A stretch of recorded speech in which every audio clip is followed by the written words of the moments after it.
Gonna try, gonna try, gonna try. Work till I die, till I die, till I die. I'm gonna fail and get up, 'cause I'm not giving up on my dream.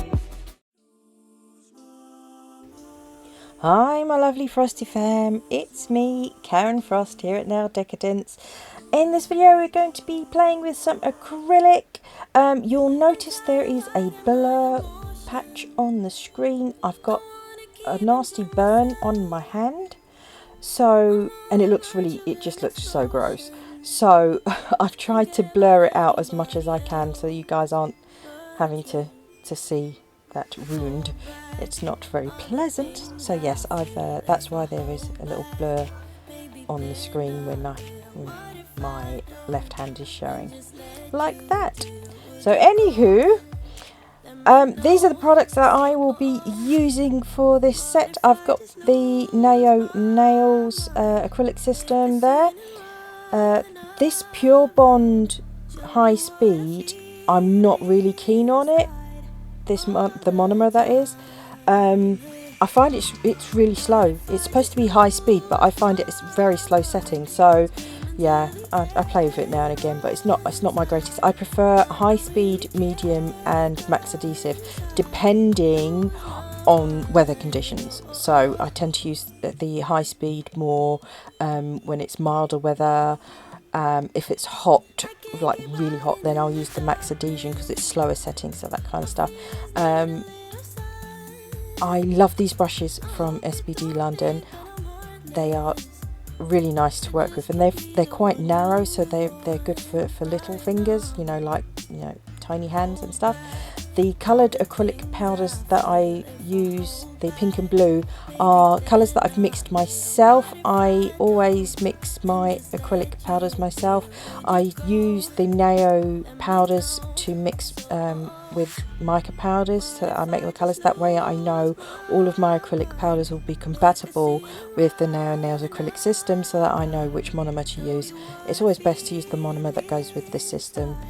It's just, it's science and chemistry, so I don't like to interfere with any of that, so therefore I use the correct monomer that goes with this system. I'm also using my Handolly as usual, and if you'd like to get yourself a wonderful silicone practice hand that is posable, do head along to www.handolly.co.uk. You are more than welcome to use my code.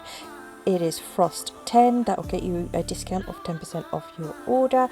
It is an affiliate code, so do bear that in mind. Of course, you are not beholden to using my code, but yeah, a bit of money off is always good, and yeah, it helps me out too, so win-win.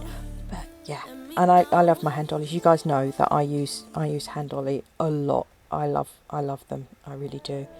Anywho, let's continue on with the set. So as you saw, I put a thin layer down of the cover pink cover beige colour, and then on top of that I've applied some glitter, and I'm also applying some of these cute little clouds. They are adorable.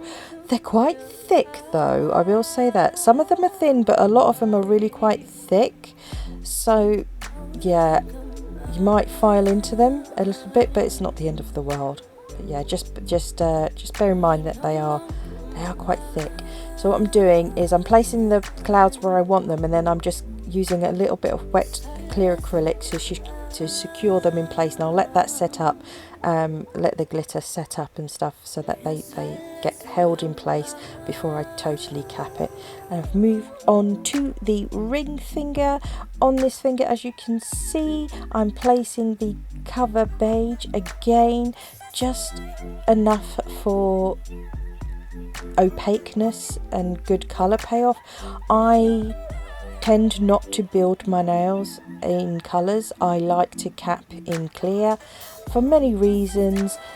Clear is the cheapest of all acrylics. Let's be, keep costs down as much as possible. It's also the strongest of the acrylics, and I really like the glass effect that clear gives over a colour. So yeah, those are my reasons for using clear a lot too. But I mean, I'm encapsulating stuff and or whatnot, but if you weren't encapsulating bits and bobs, you technically could build the nail in the cover page. It's just my personal preference not to, for the many reasons that I stated already. So as you can see, I just did a sort of border with that glitter stuff. I don't know what this stuff is called. It's not quite glitter, it's little pieces of like plasticky type stuff. It's really cool. It's like confetti. I don't know. I got it off of AliExpress a long time ago, so it kind of, the colours matched this, what I was going for, so that's why I've used it. On the index finger I'm doing a 3-way ombre, so I've applied some of the purple at the free edge, then I've applied some of the blue, and I'll blend that in. Well, it's a purpley pinky colour, you know what I mean. And then I'm going to blend the cover pink or cover beige over the top of that. Again, it's an ombre, so a lot of blending has to be done because you want your ombre to look nice. I find with ombres, if you just bring down the very front of the bead and blend that in, or the back of the bead and blend that in, depending on where you are on the nail, it gives you a nice ombre. If you're bringing down the entire bead, you're going to cover up the previous colour. So yeah, just try and bring down just the very front of the bead, and that way you get a nice ombre. Onto the little finger, I am applying some of that glitter at the free edge. I'm just using very tiny wet beads of clear acrylic to pick those up and apply them to the nail. And I'm just patting the sides and making sure none is hanging over, so that I don't have too much to file away. Then I added a little bit more of the clear acrylic, quite wet, and I'm applying some more of the clouds over the top. And again, a wet bead of clear acrylic over the top of those clouds to just get them to be held in place. Let that set up. Go back to the ombre, which is now set up a lot, so I will then cap it. So I'm using my clear acrylic, of course. It's not too wet of a bead, but it's slightly wet bead. You want it to be, what's the word, moldable, but you don't want it running off the nails. Like I said, this is not my favourite monomer to work with, so it is a bit more runny than using like the normal high-speed one, but you can work with it. It just takes a little bit more finessing, as it were, because I'm not used to it being so runny for so long. You know, I'm used to it setting up quite quickly with the high speed. So this Pure Bond one, I find it more difficult to work with than the normal high speed. I just do. So yeah, I get it to work, don't get me wrong, but it's just not my favourite product to work with. It's not the one that I would want to reach for. I'm using it because I've got it and I don't want to waste it. You know, I can't just waste monomer like that. I can't just throw it away, and you know, that stuff costs money, so I will use it until I'm finished. Unfortunately, I did buy more than one bottle, so I've got to get through that. But yeah, I wouldn't personally buy the Pure Bond again. I always try and keep you guys, you know, up to date with what I think of products. I will never say to you that something's good if I don't think it is. At the end of the day, I'm not here for that. I'm not here to sugarcoat things. If something doesn't work for me, I'm going to let you know. However, if you like a more slow setting monomer and you're just starting out, I mean, yeah, it's good. It's good because it gives you more time to play with it. It's just that when you're a bit more experienced, you need less time to faff around. I mean, I'm a faffer, you guys know that, but you know what I mean. If you're experienced, it's not my favourite at the end of the day. And yeah, that's just my opinion. Other people might like it, that's up to them, you know, each to their own, but no, not a fan. I won't be buying it again. So yeah, no, I can't recommend that. But the max adhesion, the medium speed and the high speed, I love all three of those, so yeah, there you go. And you don't Neo is accessible to everybody. You don't have to be qualified to purchase from them, which is what I really love.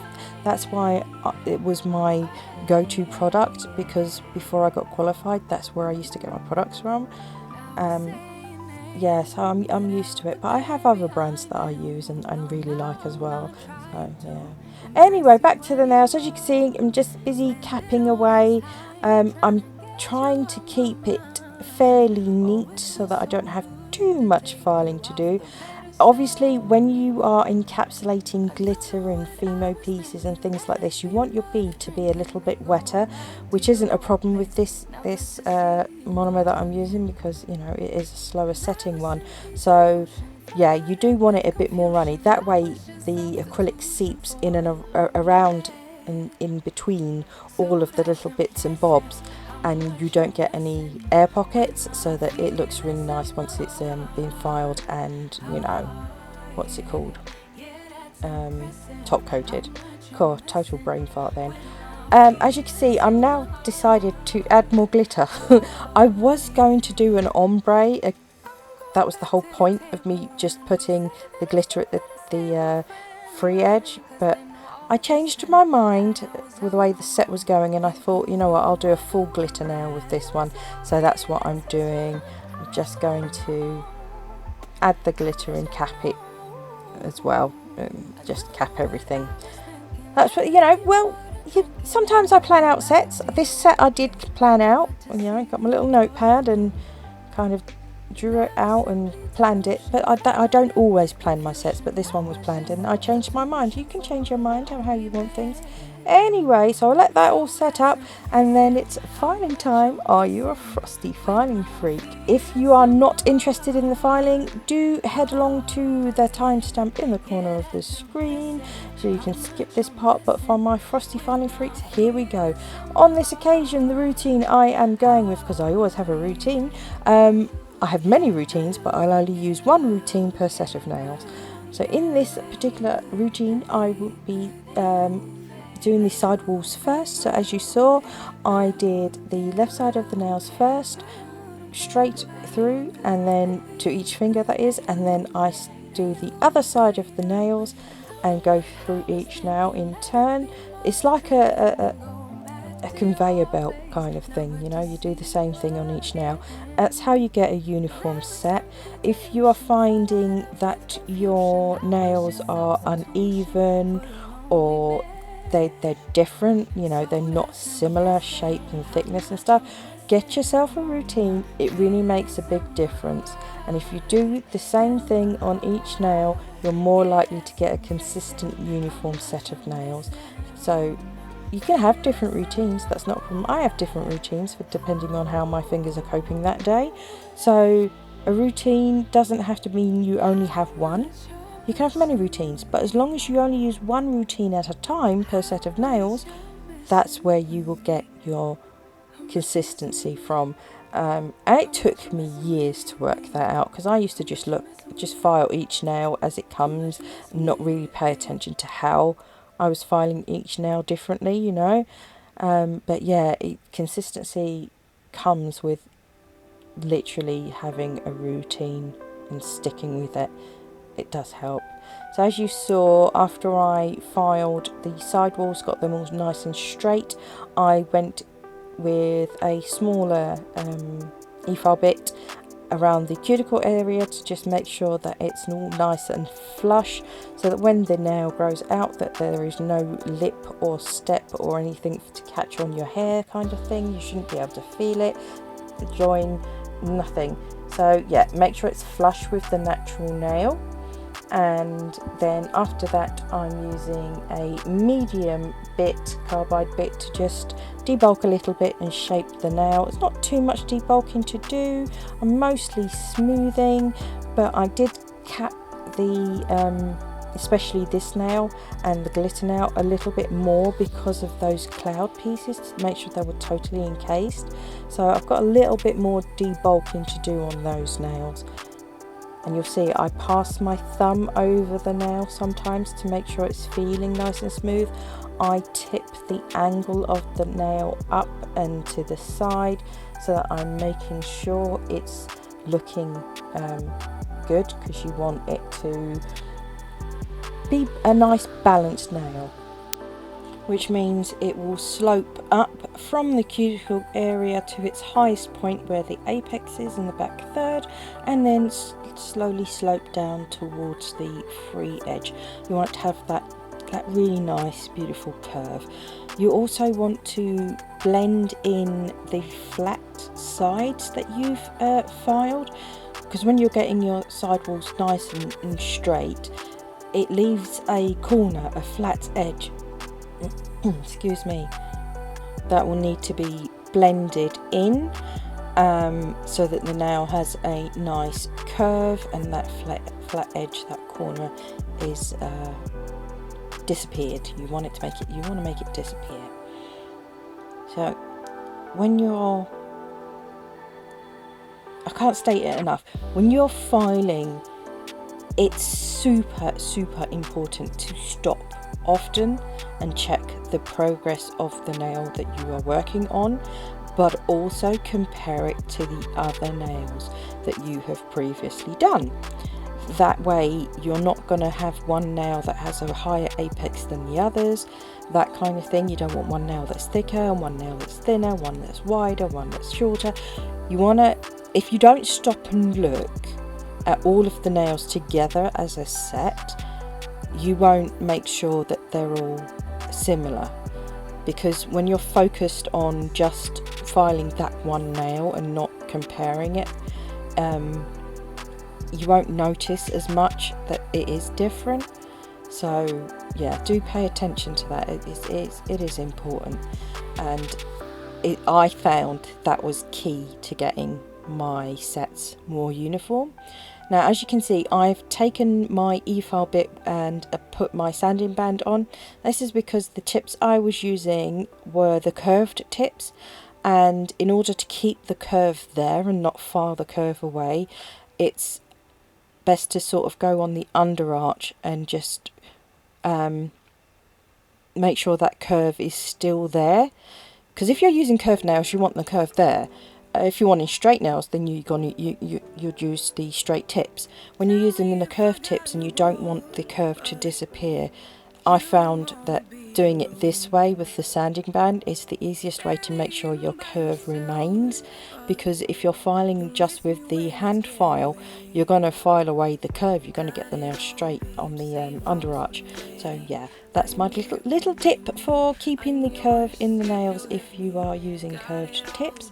I'm also using my sanding band to finish file essentially. I'm removing any demarcations that may have been left from the carbide bit and smoothing the surface as I go, so that it's, you know, going to be nice to top coat on. And I'm making sure that the contours are there, there's no lumps and bumps. It's just generally just smoothing the nail out, making sure my cuticle area is nice and neat. Make sure there's no bits of acrylic stuck underneath or anything. Yeah, just general tidying up, not really filing loads away or anything. It's just smoothing and contouring with that e-file.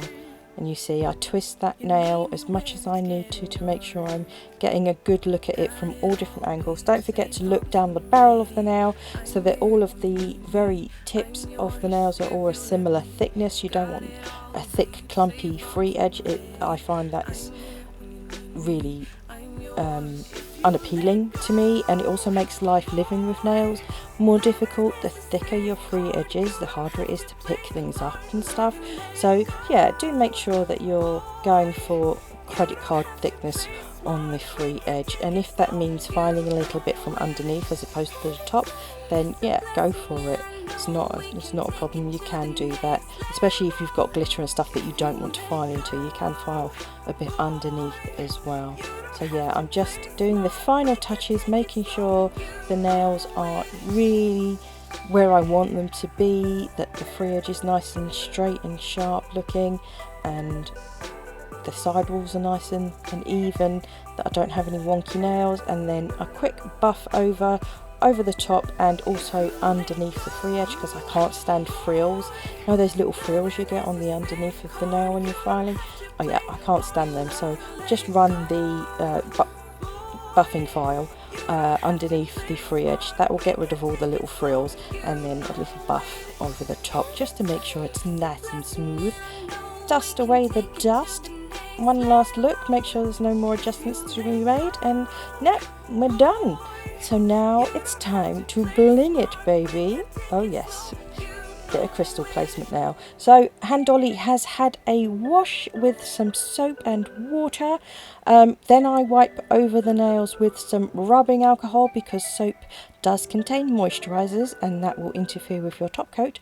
So do make sure you give the nails a nice clean over with some rubbing alcohol or acetone, just to remove any oils. And then I can apply my wonderful SPD London Diamond Gel, which I love very much for applying crystals. And I'm just doing very simple crystal placement this time.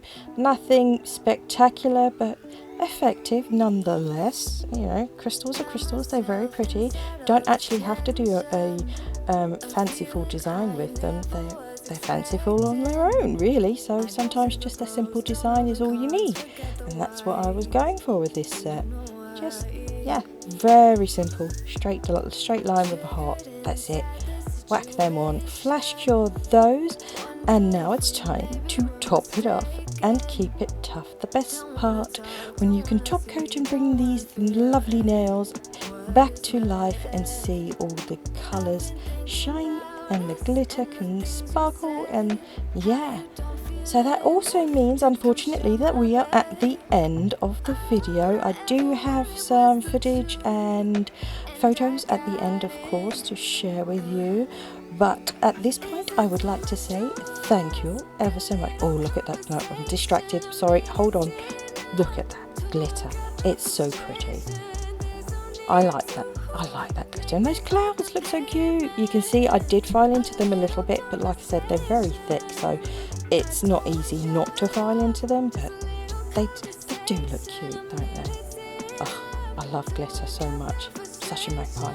Anyway, as I was saying, I'd like to say thank you ever so much for coming to my channel, spending some of your most precious time with me. I appreciate you. Thank you ever so much for watching this video. If you have not done so already, I'd love it if you would join the Frosty Fam, become a subscriber to my channel, click that button, you know, come along. If you have enjoyed this video in any way, shape or form, or it's helped you in some way, do please click that like button. It really helps me out. And if you feel like it, you are more than welcome to leave me a comment. I'm happy to talk to you, but this is the finished set. I hope you like it. I hope you've enjoyed this video. So that's all I've got for this time, peeps. You take care now, and I will speak to you all again very, very soon. Bye for now.